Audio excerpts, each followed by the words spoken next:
We're going to study of the nature of God. That's important because as His children, it is our responsibility to grow more like Him each day. And you can't grow more like Him if you don't know who He is, what He's about, what pleases Him. And while we certainly mentioned that He is to our finite minds, totally, we can't understand everything about Him. Certainly, we can understand the things He wants us to understand and know. And so, as part of that study of His nature, we have begun actually talking first about His existence, and that is arguments for His very existence.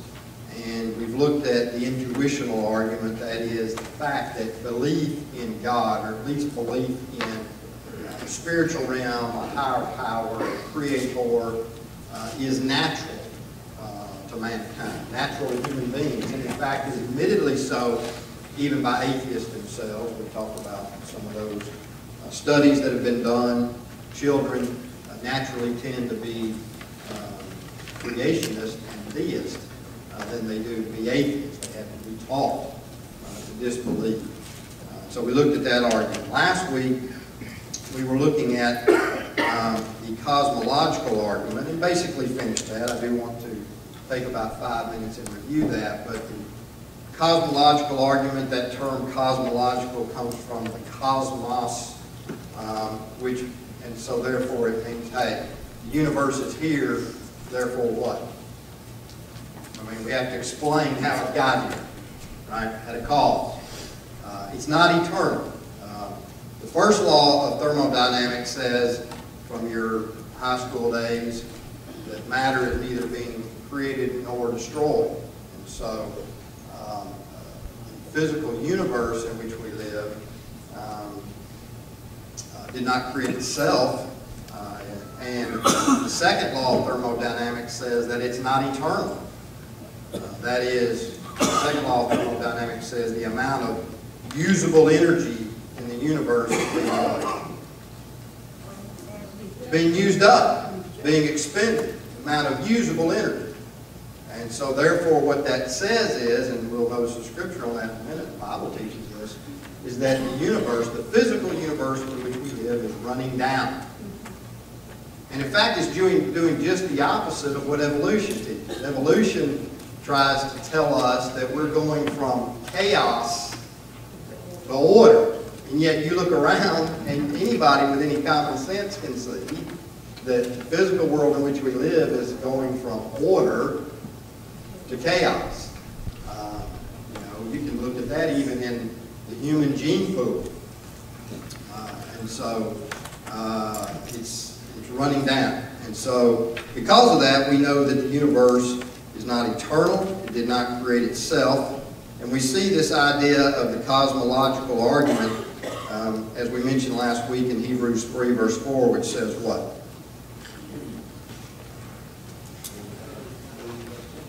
Every house is built by someone, right? He who built all things is God. It's also, of course, mentioned in the very first verse of the Bible, right? In the beginning, God created. In the beginning, of course, meaning the beginning of time. Before God created it, there was no beginning. Something has to be created to have a beginning. Time is one of those things. Time envelops the physical universe in which we live. It does not affect God. And so everything which has a beginning obviously has a cause. Let's see, turn over to Psalm chapter 90.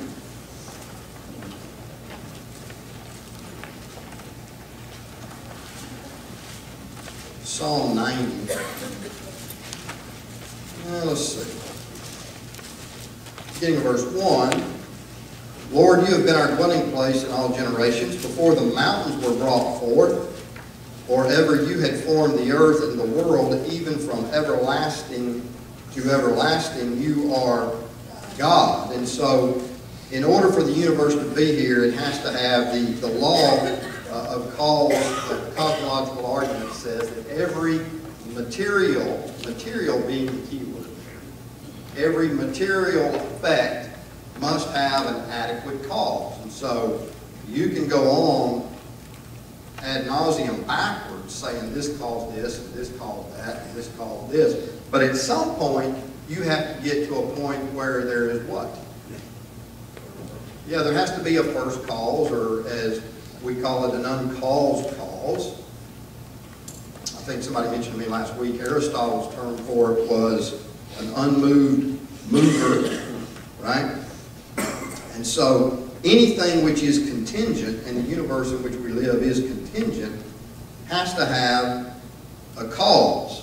Now God, of course, is a non-contingent.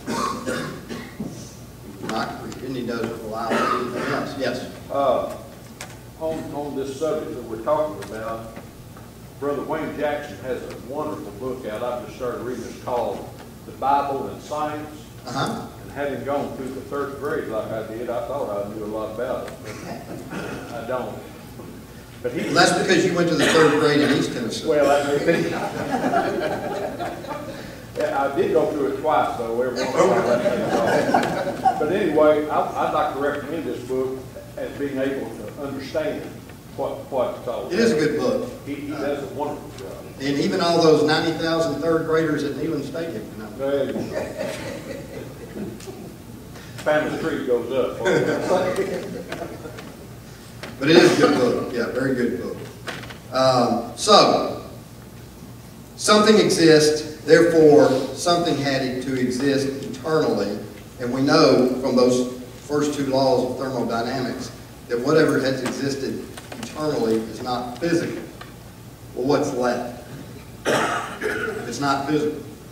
Yes, the metaphysical, it's mind, okay, rather than matter. And that mind, of course, is God himself. And you recall Romans 1:20, that he has given evidence of that so that they are without excuse. But turn over to, if you're still in Psalm 90, turn over to Psalm 102. 102, down in about verse 20.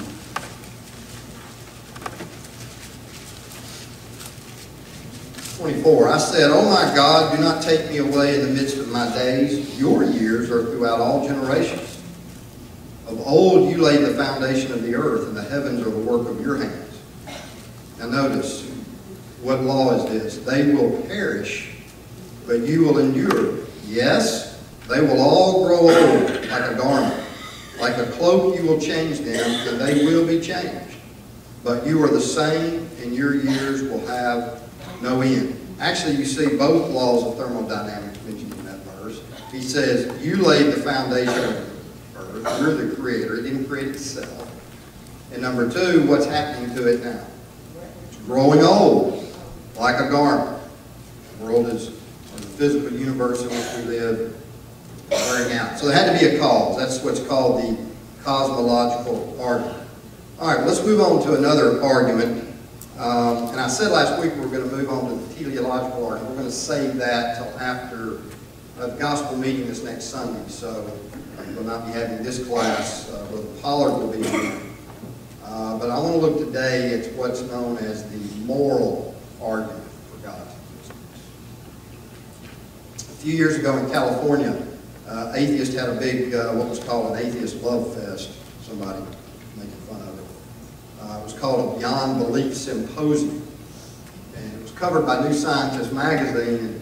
And boy, the atheists were really pumped up. They were talking about, how that science was going to replace religion and God, and let's get on with getting rid of God out of everything.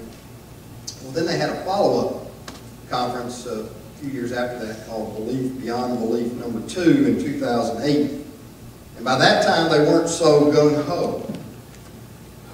And one of the reasons given by a guy by the name of Edward Slingerland of the University of British Columbia, he's the founder of the Center for the Study of Human Evolution, Cognition, and Culture, acknowledged this at the symposium. Religion is not going away. Even those of us who fancy ourselves rationalists and scientists, he said, rely on moral values, a set of distinctly unscientific beliefs. Where, for instance, does our conviction that human rights are universal come from?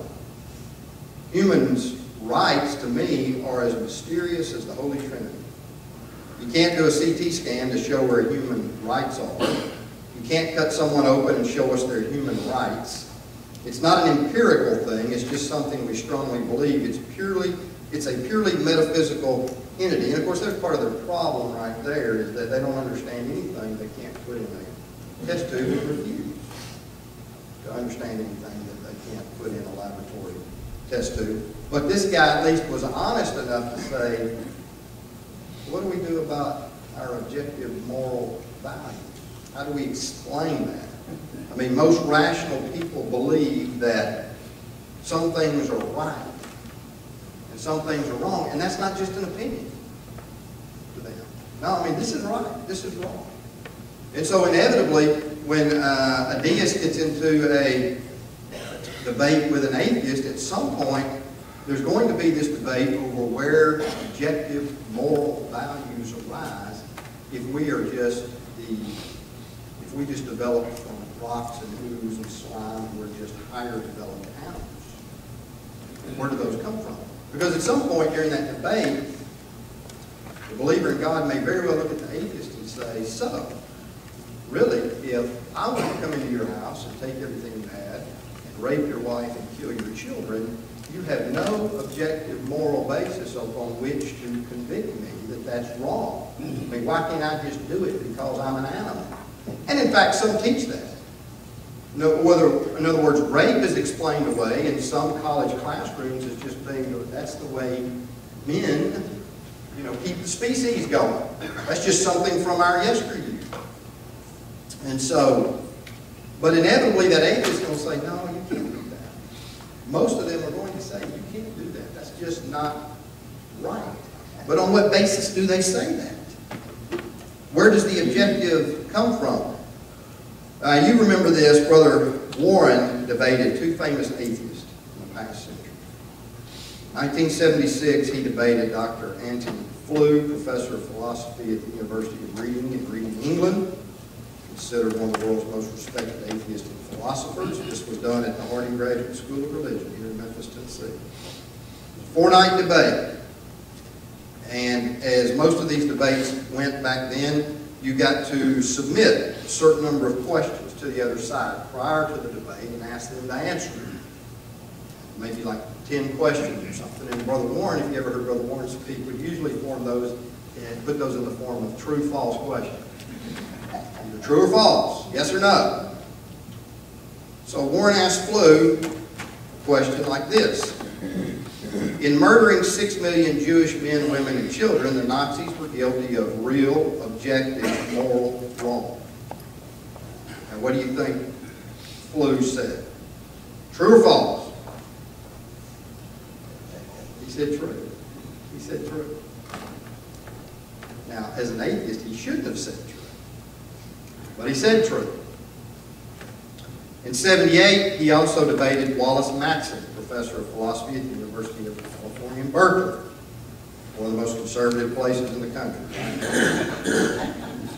This was in Tampa, Florida. And he asked him the same true-false question. What do you think Matson answered?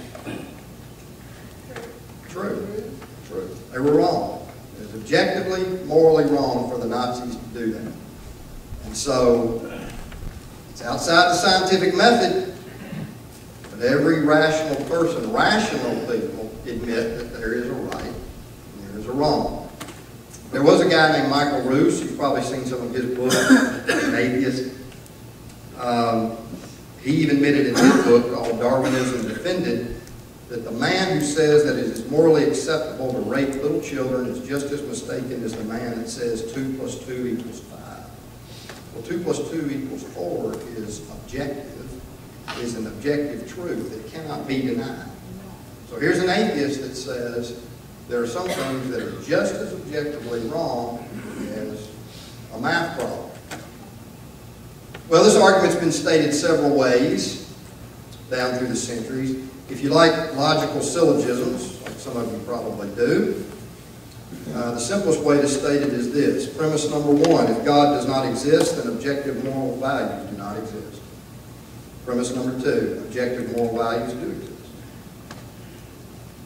Conclusion, God exists. Now here's the way Brother Warren put it in his debates. We'll talk about it with regard to the Nazis.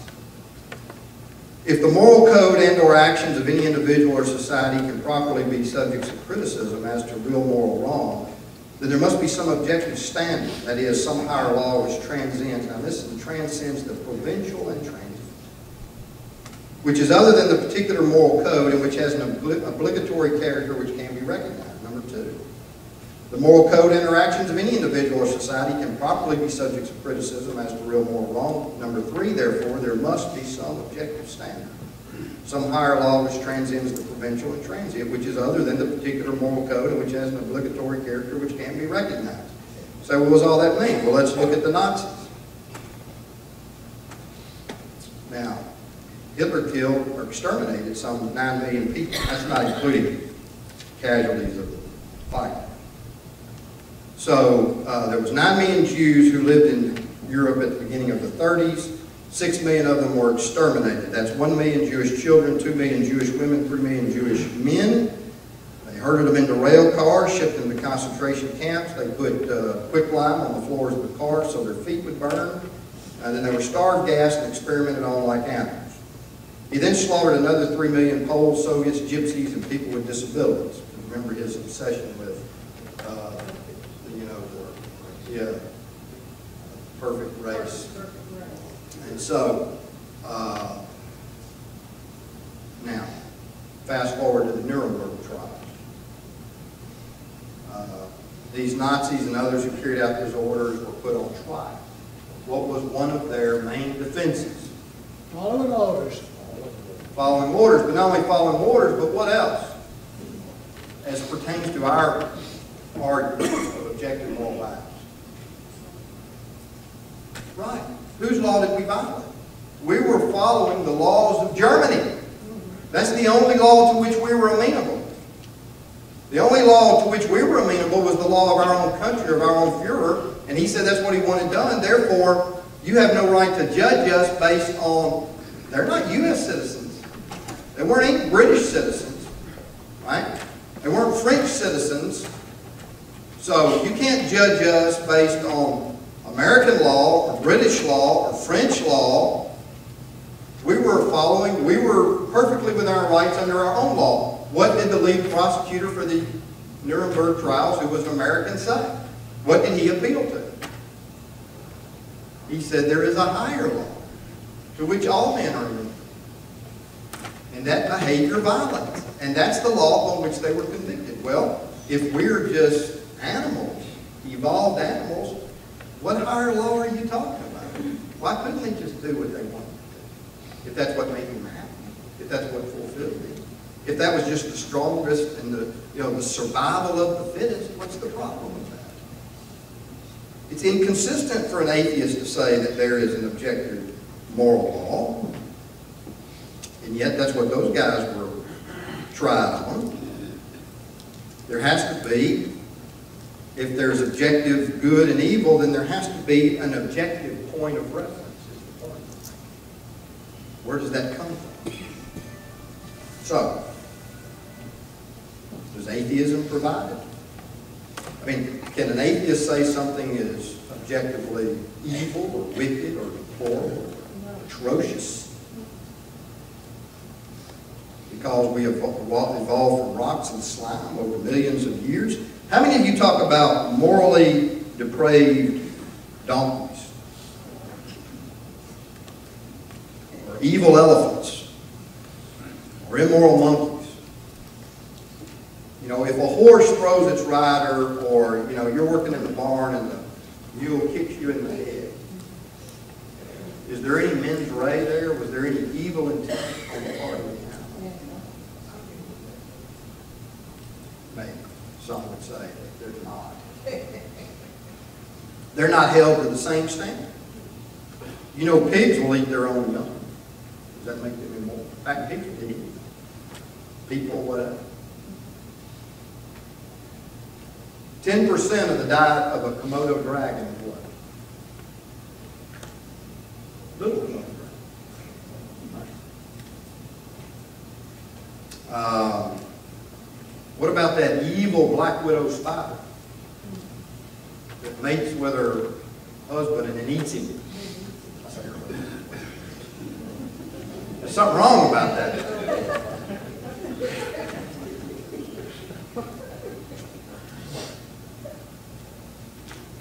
How many of you, would punish a dog for stealing the bone from another dog? Doing what dogs do. And we've all seen what dogs do when the female dogs are in heat. But they're not charged with rape. No. No matter how many times they do it. And how many females in heat. It's different. The fact that we as humans contemplate morality attests to the fact of the huge, vast chasm between animals and people. And these animal rights people are crazy when they equate the lives of animals with people. And certainly, I would never advocate being cruel to an animal unnecessarily. I mean, sometimes you have to put them down for whatever reason, whatever the case might be. In fact, sometimes that may be the, as we like to say, the humane thing to do. But they're not the same. And so even atheists will will admit that morals only arise in humans. George Gaylord Simpson, you've probably heard his name, probably one of the most recognized atheists, evolutionists of the 20th century. He believed that man is the result of a purposeless and materialistic process that did not have him in mind. That's the general atheist thought. But he said this: good and evil, right and wrong, concepts irrelevant in nature, except from the human viewpoint, become real and pressing features of the whole cosmos as viewed morally because, quote, morals arise only in man. Only in man. Animals don't sit around and discuss morals. Why? Because atheism can't explain it. It can't exist if we're the offspring of animals. Here's the interesting thing. We send kids to public school, and they're not allowed to act like animals, at least when they're in the classroom. They try to control it. Tish tries to control it. But they're taught in the public school classroom that they're animals. And then we wonder, we're all sitting around wringing our hands, over the juvenile crime rate, the way they behave and the way society, where it's going, and we wonder why. Because we're telling them they're animals. So why would we expect them to act like anything but animals? We tell them they are. So atheism is contradictory when it comes to this topic. I mean, you can't be an atheist or an evolutionist and have any ground to stand on and demand that there is objective, moral, good and evil without an objective reference point. So, they're in this conundrum. They must either admit to objective morality, which ultimately means there's an objective lawgiver, which is God, or they have to contend that everything is relative or it's situational. And by the way, some of them attempt to do that. Most of them will not go this far, but a few will have the courage to say, hey, this is what atheism implies, and this is what I believe. Did you know what Charles Darwin understood this when he proposed his theory?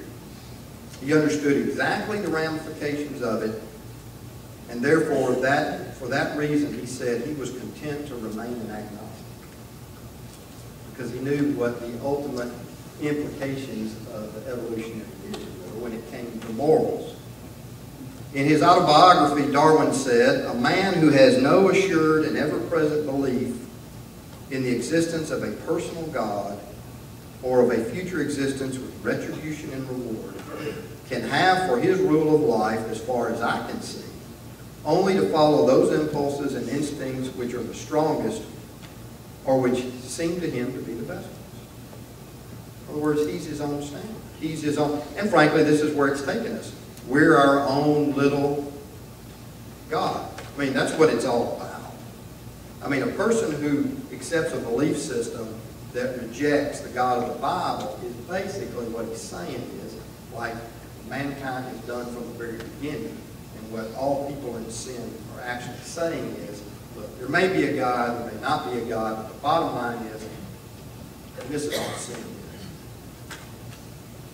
I want to do what I want. And I don't want to be accountable. And I don't want you to do it. I don't want to do what you tell me. I want to be my own master. Make my own decisions. And that's why people go this direction. So, there are some snakes that suffocate their victim, right? You know, constrictors do. Any snake in the constrictor family suffocates its victim before it's swallowed. What's the difference? If a murderer decides he wants to suffocate his victims, what makes him different from a snake? Right? If you're an evolutionist or an atheist. Crocodiles do what to their victims before they eat them? They drown them. So, why can't I drown people that annoy me?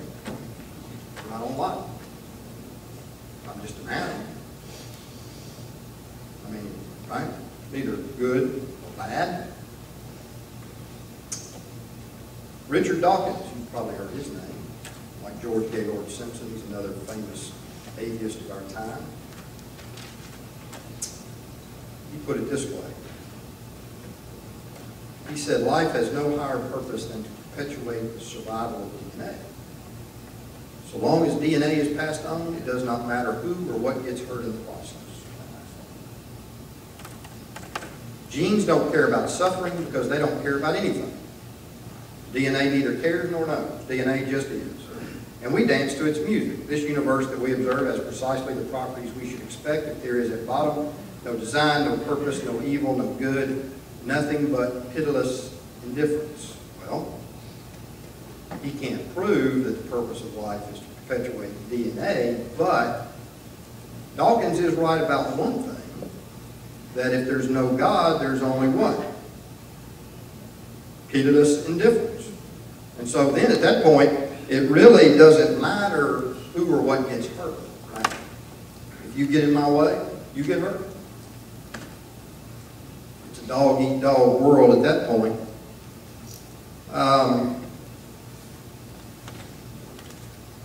There have been some that have been honest enough to admit it, atheists I mean, and actually get after other atheists for not taking the atheistic evolutionary argument to its ultimate conclusion. In other words, you namby-pamby-wimpy atheist, an evolutionist, you will admit that there's an objective good and evil. No. How can they? I mean, they understand the logical consequences of the theory. Some are just unwilling, many, if not most, are unwilling to admit it. But they are incompatible.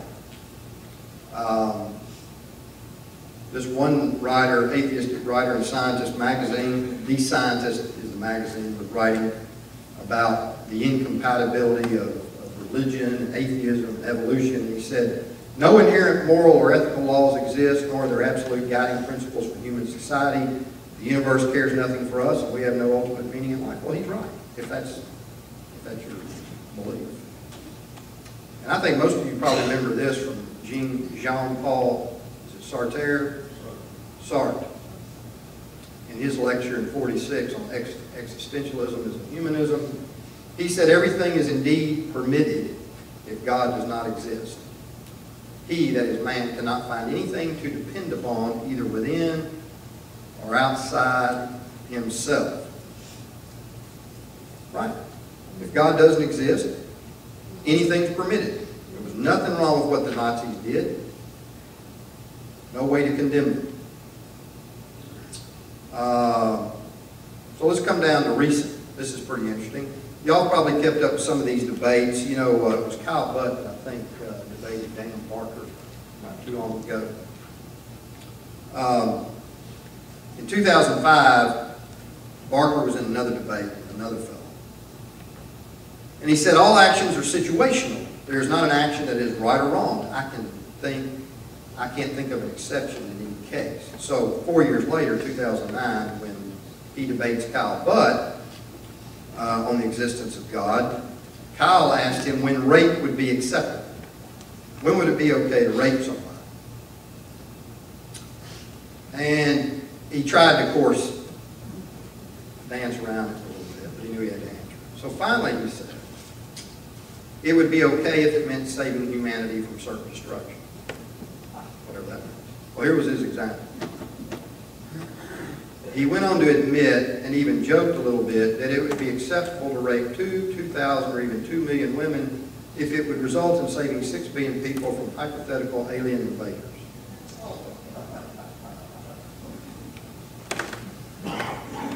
Silly. So, if you admit that it's okay to rape some women in certain circumstances, of course the next question that Kyle or anybody would ask is, what? Exactly. Who gets to decide then? Who decides when that's okay? So, for instance, you say it's okay to rape women to save 6 billion people. Well, would it be wrong to rape a woman for she stole $1,000 from me? Would that be okay? What if she crashed into my new car? I mean, who makes that decision? Indeed, everything is permitted, according to Sartre, if God does not exist. Rape, child abuse, murder, pedophilia, bestiality. And you think I'm joking, but I mean, look at our country. What's going on now?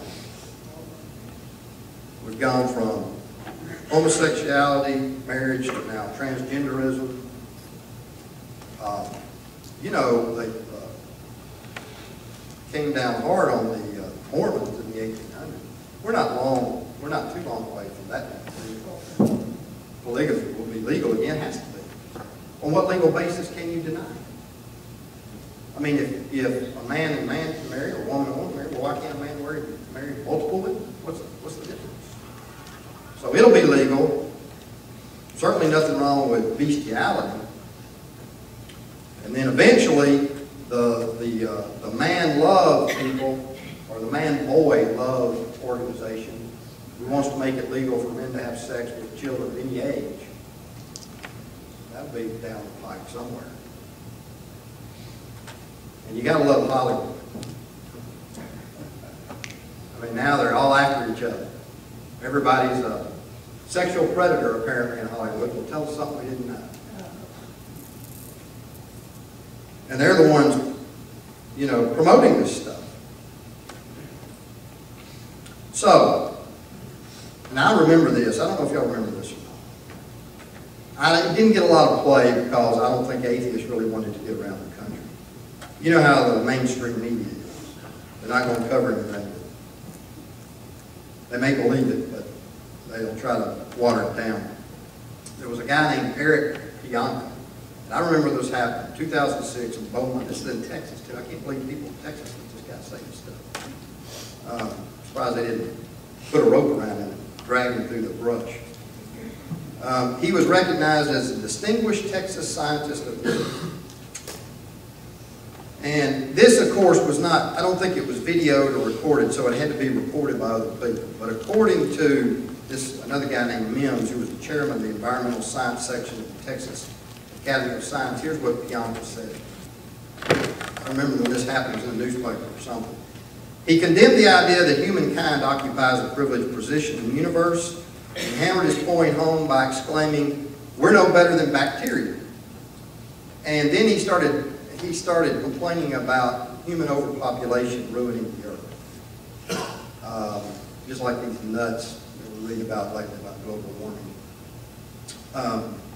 And here's what he said. He said, "The earth as we know it will not survive without drastic measures." And then without presenting any data to justify the number, which that's what they did. He asserted that the only feasible solution to saving the earth is to reduce the population to 10% of the present number. And he suggested his favorite way for doing that, for eliminating 90% of the world's population, is airborne Ebola, because it's highly lethal and kills in days instead of years. So here's a guy getting an award at a scientific conference in Texas who said, in order to save the earth, we need to release Ebola in 90% of the world's population. Now that's where atheism takes you, where evolution takes you, is that kind of thinking. I suspect that about 90% of people who disagree with this position. I'm just guessing. But then I guess the question is, then who decides the 90%? Right? Mr. Bianco. And yeah, that would be the place to start. But let's face it. If we are evolved from bacteria, like he exclaimed in his presentation, what's wrong with it? What's wrong? There's nothing wrong. It just shows the inconsistency and the self-contradictions that are found in that stupid philosophy. And in fact, most of them will not go that far. They'll say, yes, there is objective right and wrong, there is good and evil, but you can only have that. And this is what the moral argument for the existence of God says. You can only have objective right and wrong if you have an objective point of reference. And that's God. And so, as long as you refuse to retain God in your knowledge, like in Romans chapter 1, your life is always going to be filled with those kinds of contradictions. Turn over to Psalm 14 and finish up here.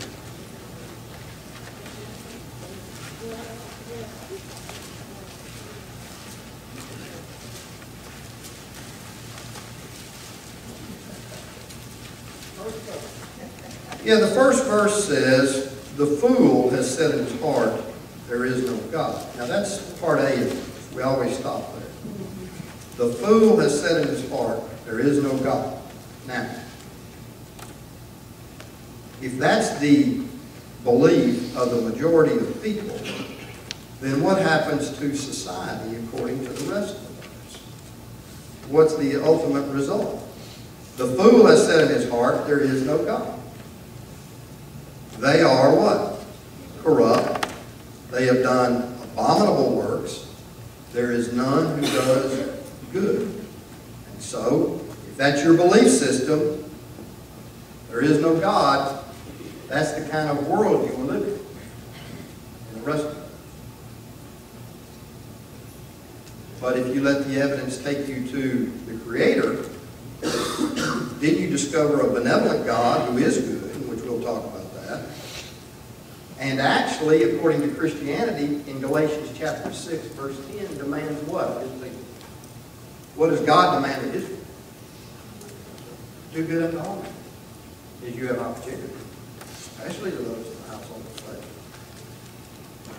So now, which society do you want to live in? You want to live in the one that says, they are corrupt, they've done abominable works, there is none who does good? Or do you want to live in the one that says, do good unto all men? Did you have opportunity? Do good unto all men, especially those in the household of faith. Like, I'd rather live in the second. And where there are the Bible believers outnumber the others, that's the kind of society you can live in. The moral argument for the existence of God. If there is an objective right or wrong, and there is, every rational person admits to it, then there has to be an objective reference point for that right and wrong. It has to come from an objective lawgiver, and one who has authority over us, and that is God. Any questions or comments? Now, the moral argument, the intuitional argument, cosmological argument, moral argument. 2 weeks from now, we'll look at the teleological argument, which is what? Design. We'll want to look at the aesthetic argument. That'll get us close. And then after that, we'll look at the problem of evil, pain, suffering. for a little bit. All right. 11:15. So we're almost done for the day, right?